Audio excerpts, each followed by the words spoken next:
Bueno, buenas tardes. Bueno, veo que el grupo se ha reunido finalmente, así que les voy a dar una explicación sucinta así del monumento al contrabandista desconocido, que nos interfiere un poco la vista acá de la Casa Rosada. Como verán, en principio es un gran caño, es como si fuera una cañería negra que sale del extremo izquierdo y vuelve a meterse en el extremo derecho. El extremo izquierdo vendría a representar toda la riqueza que salía de Potosí y con destino a España, y ese caño, justo antes de salir al Océano Atlántico para ir hasta Cádiz, hasta España, sale un momento acá por un tema técnico de enfriamiento a esta zona costera de la Pampa, lo que era la Pampa en ese momento. Entonces ese sería el extremo izquierdo, y viene el caño ese, que sería la ventilación, y vuelve a meterse para supuestamente ir hasta Cádiz, hasta España. Entonces está ese caño, ¿no? Ese caño, digamos, que le llamamos el caño Potosí-Cádiz.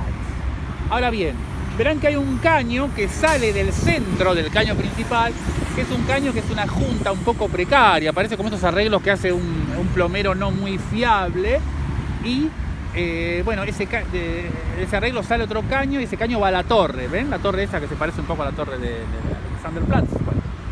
Entonces, ¿qué ocurre? Ese caño va hasta la torre, digamos, con la coronación esférica, digamos, esférica dividida, facetada, y verán que la torre está dividida en dos partes, porque digamos, la torre del contrabandista, estamos hablando del monumento al contrabandista desconocido, monumento al viejo contrabandista, se lo conoce por distintos nombres al monumento. Yo originalmente le puse monumento al contrabandista desconocido, muchos le dicen monumento al viejo contrabandista, en Alemania le dicen el Mahnmal der Urschmuggler, ¿no? Me enteré por un libro que me llegó hace poco. Pero bueno, el tema con el contrabando es que el contrabandista tiene que vigilar tanto que vengan los barcos, que están en esta dirección, siguiendo así mi dedo, para recibir las mercancías, como tiene que venir hacia el otro lado por si viene la indiada, a la que él tiene que aplacar con las mercancías que encuentra, ¿no? Como que por eso el monumento del contrabandista se caracteriza por esa cualidad de ser bifronte, es como una cabeza de Jano que en parte mira hacia el exterior del Océano Atlántico y el otro hacia lo que decía la explanada de la nada, la Pampa Seca o la Pampa del Malón, que es el grupo humano al que va a satisfacer con las mercancías que bajó de los barcos, ¿no? Y que transó más o menos en este área física. Y, perdón, una pregunta, ¿la torre por qué es? ¿Qué tiene que ver con el contrabandismo? Eso es muy importante, es un dato, cuando en unas investigaciones que hicimos con la Oficina de Monumentos Consensuados, nos dijeron que los primeros grandes contrabandistas de Buenos Aires, que aparte eran los patricios casualmente, tenían una torre. La torre es importante porque justamente ellos tenían que ser los primeros que vieran qué barco se acercaba a la costa. Porque el procedimiento para traficar las mercancías era complicado, dado que el Río de la Plata tiene muy poca profundidad. Entonces había que ir con unos carros, era un procedimiento lento, trabajoso, no es que podía venir un barco a toda velocidad, descargar e irse. Era una cosa muy coagulada, digamos, muy empastada. Entonces la torre justamente es la torre del contrabandista, que tiene que estar justamente atento al barco que viene, tanto como al malón que tiene atrás. Ok, o sea que entonces el contrabando en ese momento original no se realizaba subterráneamente como nos lo han había, enseñado. pero es que esa era una parte del contrabando, pero la mercancía llegaba por agua, obviamente. O sea que el momento inaugural del contrabando era el barco tenía que llegar ahí. Digamos, el tipo de contrabando que soltó en Buenos Aires era más importante, dado que era un puerto, uno de los pocos puertos autorizados, digamos, por la corona española. Era muy importante el tema del barco. Porque había barcos holandeses que dejaban cosas en la costa, en la bahía San Borondón, pero eso verdaderamente era muy confidencial. La cosa más establecida llegó a ser esa, justamente, y es el tema de que las casas patricias tenían esa torre para este tema. Ahí va. Y debajo, digamos, bajo tierra, ¿hay algún tipo de agregado al monumento?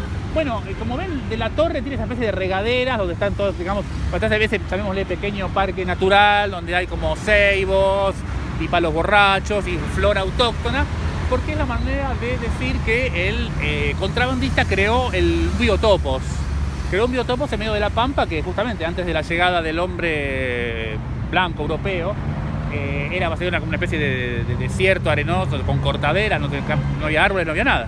digamos, todo eso, digamos, lo fue trayendo un poco el contrabando, y fue el contrabando el que hizo, que, digamos, creó un poco incluso la forma de la naturaleza que vemos acá en Buenos Aires. Y yo tengo otra pregunta. ¿Y cómo es que el gobierno nacional, digamos, finalmente acepta esta identificación con el contrabandista? Bueno, esa fue una larga discusión, digamos, con las autoridades, con el Consejo Deliberante, con la Comisión de Monumentos, pero creo que lo que terminó ganando las voluntades de todos es que este monumento, al ser un monumento que se remonta al pasado remoto de la Argentina, es un monumento que se ocupa de una figura configuradora que es anterior a las peleas, como decir el peronismo, el antiperonismo, azules, colorados, izquierda, derecha. Esto es anterior. Estamos hablando de la forma que usó cada argentino para sobrevivir, sea de izquierda o de derecha o de lo que sea. Estamos hablando del argentino, del primer argentino, un argentino que es anterior prácticamente no solo a lo que es la República Argentina, sino también al virreinato. Es la primera forma de la argentinidad, ¿no? Y aparte de la argentinidad que triunfó sobre los demás, porque la Argentina se transformó en ese territorio experimental de tranzas, como dijo un pensador así sanjuanino, y eso le dio la forma así de la Argentina, porque la Argentina no es que se transformó en un estado militar o una teocracia, no, eso se transformó en un estado que contrabandea mercancías, ideologías, ¿no? Eso es nuestro carácter, que siempre somos como un contrabandista que está esperando lo que va a venir del barco y al mismo tiempo tiene que estar atento a lo que tiene atrás para tranquilizarlo, ¿no? Eso es yo diría que nuestro bien y nuestro mal, digamos. Es lo bien en el sentido que estamos despiertos, atentos, como que medio que no nos perdemos nada, pero al mismo tiempo no podemos asentarnos porque siempre va a venir otra cosa, y aparte un contrabandista está expuesto a lo que va a venir, no es un pirata que sale a buscar lo que le interesa. El contrabandista depende de lo que llega. Si el barco trae ladrillo, tiene que hacerlo con ladrillo. Si llegan pelotas de cemento, de lo que sea, o sea, está muy expuesto a lo que llegue, ¿no? Esa es una importante diferencia con otro lugar, con otra gente que es más pirata, más conquistador y va a buscar lo que necesita.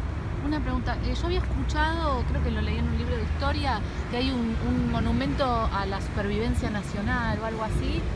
¿Puede ser que tenga relación con este?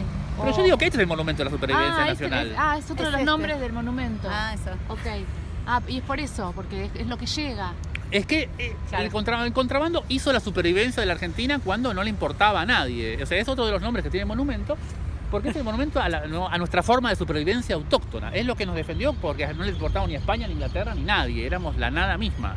O sea, Buenos Aires fue un puerto que Asunción era muchísimo más importante. Estaba toda la nobleza española, todos la vivían re bien, tenían sus archivos, sus edificios, qué sé yo. Esto era como Murmansk. Murmansk fue el último puerto que fundó el Imperio zarista porque necesitaban un puerto lo más cerca posible del Polo Norte. Entonces España fundó, un español con un compás, dijo, bueno, no sé, toda esa plata, ¿qué la sacamos? ¿Por el Océano Pacífico, que es un viaje muy largo, o la sacamos medio por el Océano Atlántico? Y bueno, aprovechemos que tenemos ese embudo raro abajo de Paraguay, qué sé yo, que no sabemos ni qué mierda hay, y pongamos un puerto.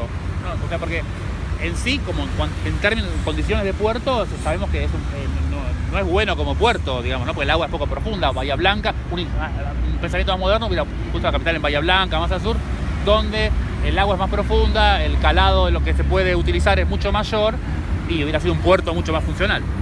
Exacto. Tengo una pregunta más que me surge. Entonces, ¿se podría decir que gracias al emplazamiento del monumento al contrabandista se pudo superar la dicotomía histórica de la Argentina? Unitarios federales, peronistas radicales, macristas, kirchneristas. Yo diría que casi evitamos una guerra civil, porque había como la gente estaba muy en desacuerdo, estaba muy agarrada como a su parcela de la razón que creía tener, y con este monumento se dieron cuenta que había una razón más antigua que los incluía a todos. Descubrieron que tenían algo en común y que, o sea, que tenían que sobrevivir porque los argentinos siempre seguimos siendo esa gente que no le importa a nadie. No importa que venga gentuza re importante acá. Una vez que se vayan se olvidan de nosotros. Estamos demasiado lejos para ser importantes para alguien que no sea para nosotros mismos. Y que esa era la situación del contrabandista y que seguirá siendo la nuestra, me parece, no sé, por los siglos venideros. Y en este sentido yo fui una vez a un debate sobre monumentos. Recuerdo que se propuso una vez un monumento a la grieta. Sería como casi la que soluciona. Claro, exactamente. Porque, un monumento a la grieta hubiera estado muy bien, porque era la situación cuando la Oficina de Monumentos consensuó la convocatoria. El tema de la grieta era un tema de actualidad muy candente, era como una división que había en la Argentina.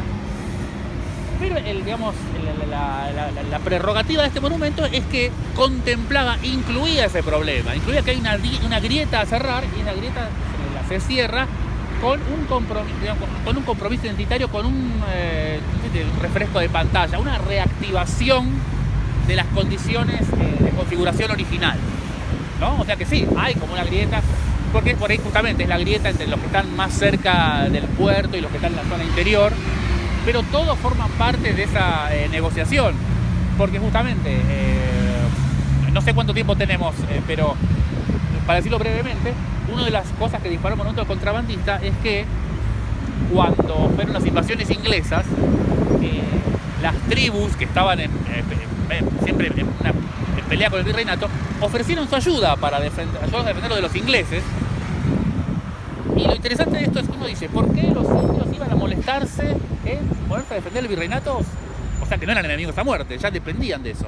Entonces la comparación que hizo el autor del monumento es como si uno es un adicto a algún tipo de estupefaciente, vive en un pueblo muy chico y la policía va a arrestar al único traficante que hay. Entonces uno se va a quedar sin la sustancia que lo mantiene así equilibrado, compensado.